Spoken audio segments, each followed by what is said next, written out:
welcome to Homestead Corner. I'm Ginny, and today we are going to whip up some chicken bouillon.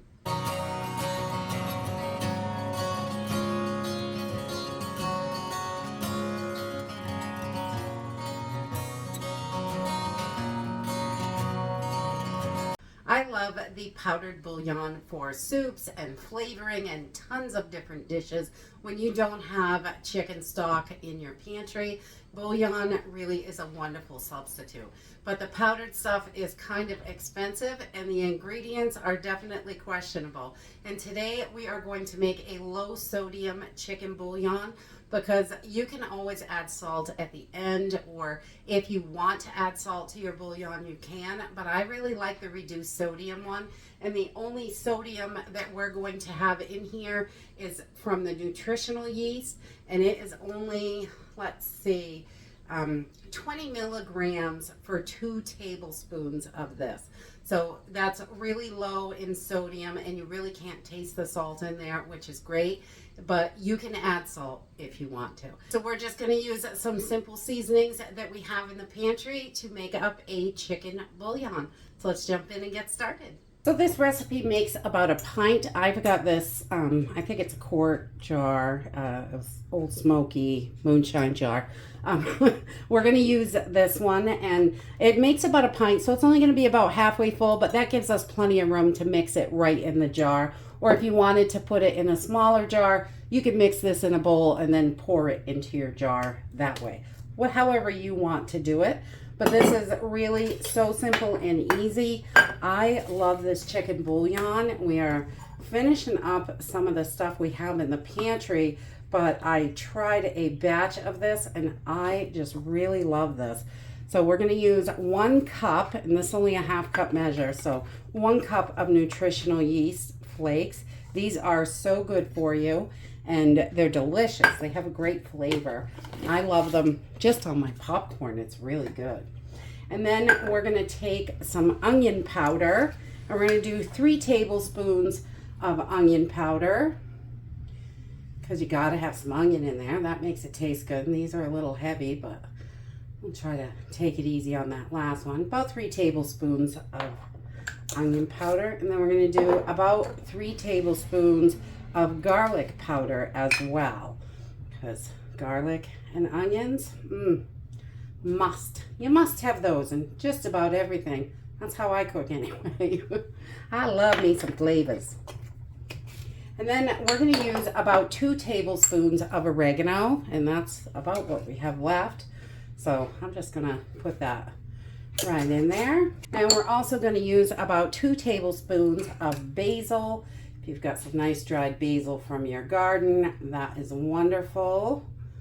I'll put about 2 tablespoons of that right in as well. Fill those jars up. We're going to do about 2 tablespoons of parsley as well, because yum. And it's so good for digestion. All of these herbs are super good for you. And there's no questionable ingredients in here, which is great.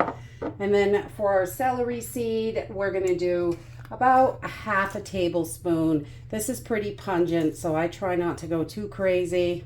I just use my caps most of the time to measure. That works. That's how I work. And then we're also going to add some black pepper to this, and this is definitely to your flavoring. I'm going to do probably about a tablespoon of black pepper, because I like it. I'm always adding pepper to everything. And that is it. You can also add some rosemary to this if you want that in there. Some people really love that.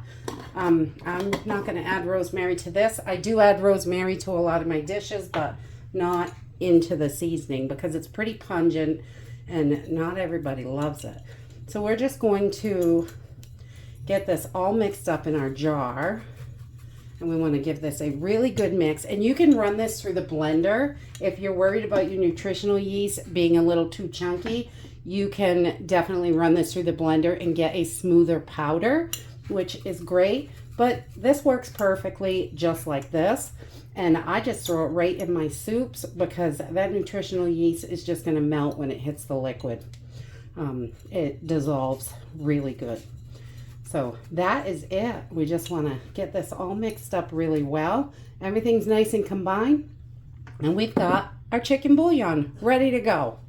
And that's it for chicken bouillon. It really is super simple and easy. You've got it on hand. You can keep it in your pantry. It's going to last about a year or so. It's just spices, so it's really not going to go bad. The nutritional yeast would be the only thing, but that's going to last way past the best by date on the bottle, definitely.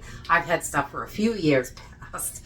And I just love nutritional yeast because it is so delicious and so good for you. It's got lots of great nutrition.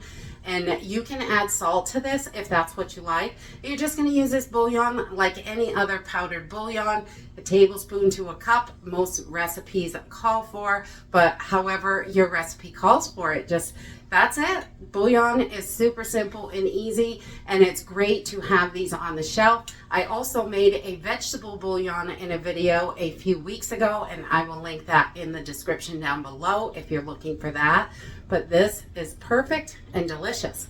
So grab those spices and whip up your own bouillons, because you can save a ton of money and have all the things you need. I'm sure you probably have just about everything you need already in the house. That's it for today. I hope you enjoyed this video, and I hope to see you next time. Bye.